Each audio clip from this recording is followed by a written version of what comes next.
そんなに初恋の味が知りたいのかな。てめえしゃれたまねはファーストキスぐらい済ませてな。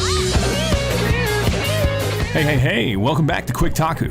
My name is Zoiney, and this time I've got 10 hot and heavy facts, gone sexual, for everybody's favorite stripper/shonen anime, Kill la Kill. Make sure you leave a comment saying who best girl is, and if it isn't Nonan, I'm gonna delete it. Seriously. I cried, こんなもんじゃないんだって冗談さってさえ君はいつもみたいにその手で Kill la Kill was no stranger to running on a tight budget. While this is nothing new in the scope of many productions, Kill la Kill was on a particularly small budget in comparison to other shows which are airing at the same time. Hiroyuki Imaishi, one of Studio Trigger's co-founders and Kill la Kill's director, stated in an interview that they tried to use moments of limited animation as a means to better emphasize certain character traits. This can be seen in many of Mako's Hallelujah moments as a means of changing the pace, and also at times to suggest Nui Horime's inhumane features.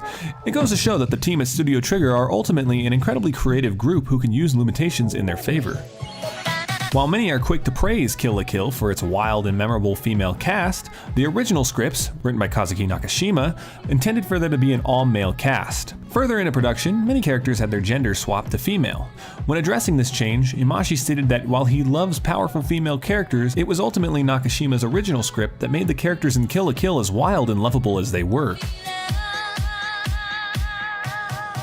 The voice actor for Guts, the Makan Shoko family dog, was credited throughout the entire season simply as a question mark. However, 2 days after the final episode was aired, Katsuyuki Konishi tweeted out a revelation that he was the man behind Man's Best Friend.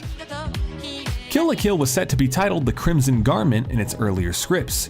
However, Studio Ghibli decided that the title was too similar to that of Porco Rosso or The Scarlet Pig in English, and the title was reworked. The show was also intended to have a style more reminiscent of Penny and Stocking, another series which the staff of Studio Trigger have history with. Obviously, both of these were changed, giving Kill la Kill much more of the standout identity it later went on to boast. When asked in an interview about the possibility of a sequel or spin-off series in the same universe, Studio Trigger staff Takafumi Hori, Sushio, and Hiromi Wakabayashi had a fairly unanimous agreement that they considered Kill la Kill to be a finished project.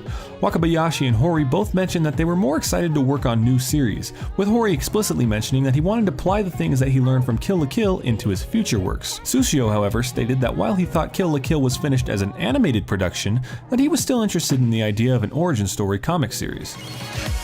Not so much a fact about Kill la Kill itself, but rather the staff behind it, the special documentary included within the DVDs mentions that a handful of staff inserted themselves as students at Honoji Academy. For example, the student who had the figures of Iron Man and Hulk was an insert character of key animator, lead character designer, and animation director of the show, Sushio. Sushio has also stated that he has no idea how to change his Twitter icon. Not really a fact, just kinda funny.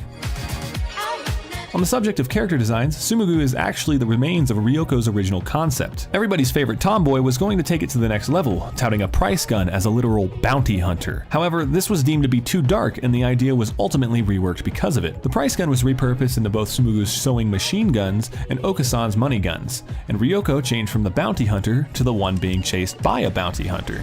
And Tsumugu's mohawk was supposed to be pink. Ryoko's original design resembled that of Satsuki's final design, featuring her with much longer hair.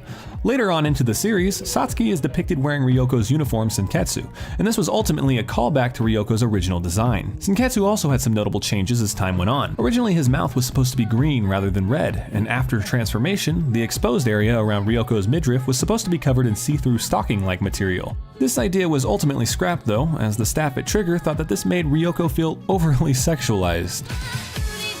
Ryoko also wasn't planned to have any sort of transformation sequences, and they were only added late into the show's development. After the decision to include transformations, Ryoko was intended to do a henshin pose during the process, though this didn't quite make it into the final version. Select staff even suggested that Senketsu and Junketsu could transform into mechas, however this was in clear violation of Trigger's strict no robots policy. Saving best girl for last, Nonan Jakuzure, oh, marry me, was supposed to be a punk rocker who used an electric guitar to attack using guitar riffs. Fever dreams aside, this obviously was swapped out in favor of her being in charge of the school marching band, as it better fit the high school setting. It's okay, Nonan. I still love you. And that's all we have for you this time. Make sure you don't lose your way on the way to the subscribe and like buttons. These outros are getting worse, aren't they? Nah, who cares? Thanks for watching. Wow.